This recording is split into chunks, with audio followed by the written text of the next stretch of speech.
Hey everyone, welcome back to my channel. Today we're going to talk about one of the most important steps in doing laundry, sorting your clothes. Properly sorting your laundry can prevent color bleeding and damage to your clothes, which is why it's important to do it correctly. In this video, we're going to focus on sorting by color and fabric type. Let's get started. Step 1. Separate by color. The first step is to separate your clothes by color. You want to separate your whites, light colors, and dark colors. This is because darker colors are more likely to bleed and transfer onto lighter colors.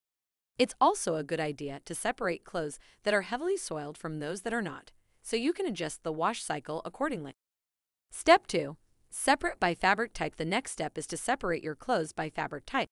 You want to separate your delicate fabrics, such as silk and lace, from your sturdier fabrics, such as cotton and denim. This is because delicate fabrics require a gentler wash cycle to prevent damage. Step 3. Wash an appropriate cycle. Now that your clothes are sorted, you can wash them in the appropriate cycle. For example, delicate fabrics should be washed on a gentle cycle with cold water, while sturdier fabrics can handle a regular cycle with warm water.